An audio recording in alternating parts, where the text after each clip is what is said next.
Bank ഉദ്യോഗസ്ഥന്റെ കണ്ണില് നാടാക്കാരൻ വെറും 7-ാം കൂലിയാ. 5000 രൂപയുണ്ട്, ഇതങ്ങോട്ട് കൊടുത്തേക്കച്ചാ. സംശയിക്കണ്ട, കട്ടതും പിടിച്ചു പറിച്ചതൊന്നുമല്ല. വേണമെങ്കിൽ ഇനിയും എനിക്ക് സംഘടിപ്പിക്കാൻ പറ്റും, പറഞ്ഞാ മതി. വേണ്ട, അത്രയും രൂപ ഉണ്ടാക്കാൻ ഞാൻ മതി. അച്ഛാ, അച്ഛന് സുഖമില്ല. ഈ അവസ്ഥയിൽ മേലനങ്ങി ഒന്നും ചെയ്യരുത്. അറിയാം, അന്യരോട് വാങ്ങാം. സ്വന്തം മക്കളോട് കാശ് വാങ്ങിക്കുന്ന ഏർപ്പാട് ഞാൻ നിർത്തി. പെട്ടെന്നൊരു ദിവസം നീയും ചോദിക്കലടാ എന്റെ കാശ് എവിടെയെന്ന്. അച്ഛാ, ഞാൻ വേണ്ട, മൂത്തവൻ എന്റെ ശത്രുവായി. പൈസയുടെ പേര് നീയും എന്നെ വെറുക്കുന്നത് എനിക്ക് വിഷമമുള്ള കാര്യം മോനെ.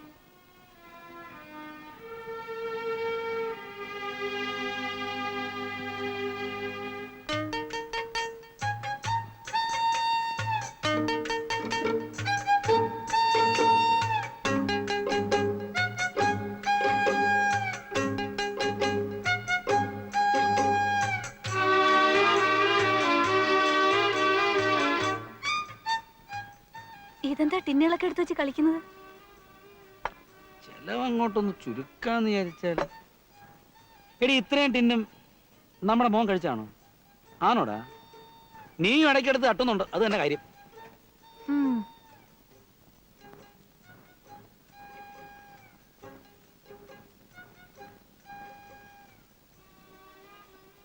ഗീതേ, നമ്മുടെ നമ്മുടെ വരവും ചെലവും ഒരു കണക്കിനും അങ്ങോട്ട് ഒത്തു പോകുന്നില്ല. കഴിഞ്ഞ മാസത്തെ ശമ്പളത്തിൽ ഒറ്റ പൈസ ബാക്കിയില്ല. ഇതിങ്ങനെ പോയി എവിടെ ചെന്നെത്തും? ഒരു വീടായാലും അങ്ങനെയൊക്കെ തന്നെയാ. പുസ്തകത്തിലെ പോലെ അല്ലല്ലോ ജീവിതത്തിലെ കണക്ക്. എടി, പഞ്ചാര എടുത്തിട്ട് കൊട്ടാതെ ഒറ്റ പൈസ കൈ നിൽക്കുന്നില്ലെന്ന്.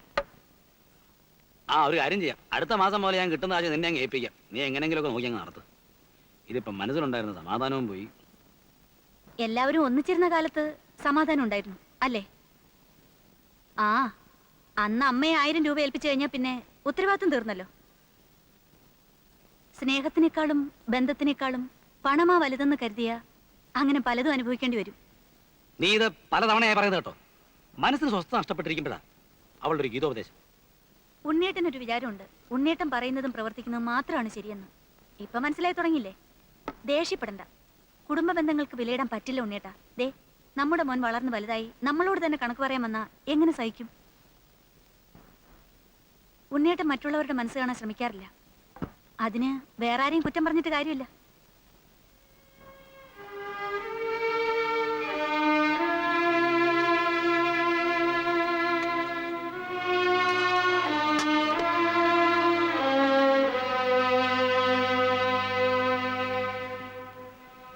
നീയെങ്കിലും എന്നെ മനസ്സിലാക്കാത്തത്. എൻ്റെ അച്ഛനും അമ്മയും എന്നെ കുറ്റം പറഞ്ഞോട്ടെ, സഹിക്കാം. പക്ഷെ നീ അത് പറയരുത്. മറ്റുള്ളവരുടെ മനസ്സ് കാണാൻ ഞാൻ ശ്രമിച്ചിട്ടില്ലെന്ന് നീ പറഞ്ഞു. എൻ്റെ മനസ്സ് കാണാൻ നീ ശ്രമിച്ചിട്ടുണ്ട്. ഞാനൊരിക്കലും എനിക്ക് വേണ്ടി മാത്രം ജീവിച്ചിട്ടില്ല. ഞാനൊരു സിനിമ കാണാറില്ല, പുറത്തുനിന്നൊരു ചായ കുടിക്കാറില്ല. എടി, പാൻറ് ഷർട്ടിടാൻ എനിക്ക് ആഗ്രഹമായിട്ടല്ല. ഞാനിടുന്ന തുണിക്ക് മീത്ത 20 രൂപയാണ്. എന്തിനാ? ആർക്കു വേണ്ടിയാ? ഞാൻ അല്പം ബുദ്ധിമുട്ടിയാലും നാളെ നിങ്ങൾ വിഷമിക്കാതിരിക്കാം. എനിക്ക് മനസ്സിലാകുന്നില്ല പോലും.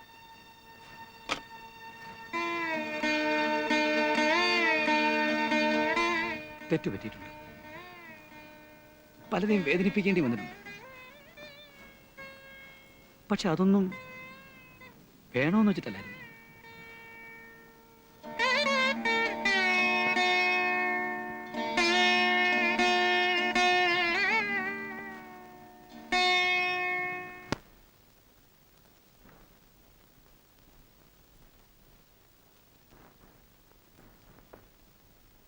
അമ്മണി,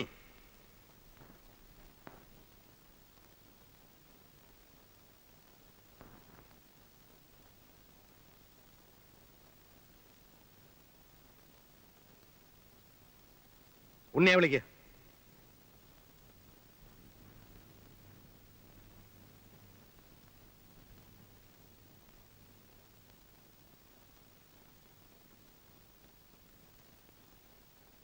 ദാ 25,000 രൂപ അതിന്റെ പലിശയുണ്ട്. സംശയം ഉണ്ടോ എണ്ണി നോക്കാം.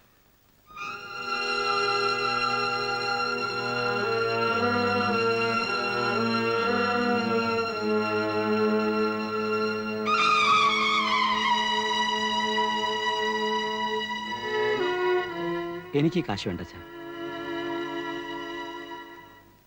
എനിക്ക് ഒരുപാട് അബദ്ധങ്ങൾ പറ്റിയിട്ടുണ്ട്.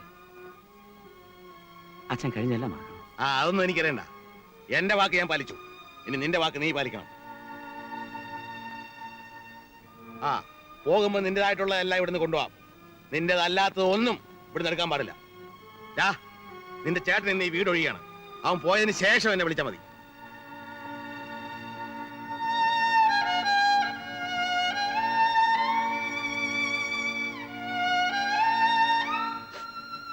നീ മോനെ ഇങ്ങത്താ.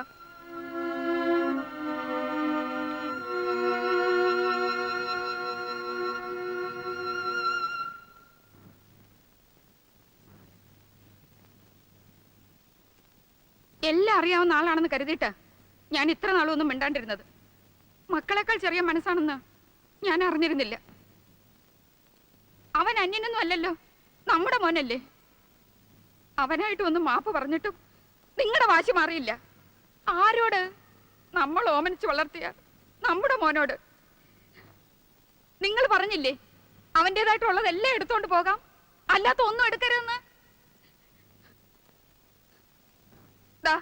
ഇത് ആർക്ക് അവകാശപ്പെട്ടതാ? അവനോ നമുക്കോ? അവന്റെ കുഞ്ഞാണിത്, പക്ഷെ നമ്മുടെ പേരക്കുട്ടിയാ. നമ്മളെ മുത്തശ്ശിന്ന് ആദ്യം വിളിക്കേണ്ടത് ഇവനാ. ഇവന്റെ മുഖത്തൊന്ന് നോക്കിയതിന് ശേഷം തീരുമാനിക്കൂ ഉണ്ണി ഇവിടുന്ന് പോണോ വേണ്ടെന്ന്.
നീ പറഞ്ഞതാ ശരി. തെറ്റ് നിന്റെ ഭാഗത്ത് മാത്രമല്ല, ഞാനും ക്ഷമിക്കാൻ തയ്യാറാകേണ്ടതായിരുന്നു. നമുക്ക് കഴിഞ്ഞതെല്ലാം മറക്കാം.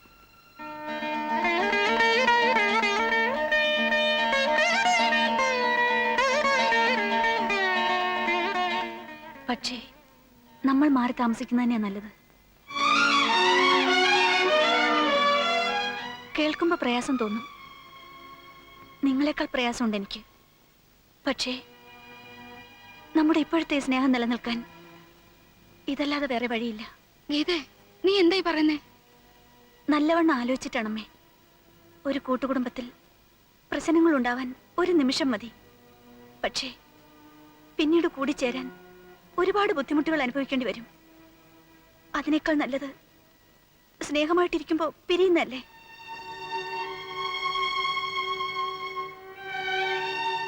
മോളെ, നമ്മൾ ഒരുമിച്ചിരിക്കാൻ ഏറ്റവും കൂടുതൽ ആഗ്രഹിച്ചോളല്ലേ നീ? അതെ അമ്മേ, ആരും വിഷമിക്കാൻ വേണ്ടി പറഞ്ഞതല്ല. ഓരോരുത്തർക്കും അവരുടേതായ കാരണങ്ങളുണ്ടാവും. ഏതായാലും ഇപ്പൊ എല്ലാം കഴിഞ്ഞു. നമ്മുടെ മനസ്സുകളൊക്കെ ഒന്നായി. ഇനി ഒരുമിച്ച് താമസിച്ചിട്ട് വീണ്ടും ഇതുപോലെ എന്തെങ്കിലും പ്രശ്നങ്ങളുണ്ടായ അത് ഇനി എനിക്ക് സഹിക്കാനാവില്ല. അച്ഛൻ വിഷമിക്കരുത്. ഇവിടുന്ന് പോയാലും എല്ലാ ഒഴിവു ദിവസങ്ങളിലും ഞങ്ങളിവിടെ വരും. നമ്മൾ ഒരുമിച്ചിരുന്ന് ആഹാരം കഴിക്കും, തമാശ പറയും, പിന്നീട് രാത്രിയായിട്ടേ തിരിച്ചു പോകും. അങ്ങനെ ഒരു വെളിപ്പാട് അകലെ നിന്ന് നമുക്ക് സ്നേഹത്തോടെ പെരുമാറാം. പരസ്പരം വിശേഷങ്ങൾ അന്വേഷിക്കാം. ആ അടുപ്പം അതെന്നും നിലനിൽക്കും.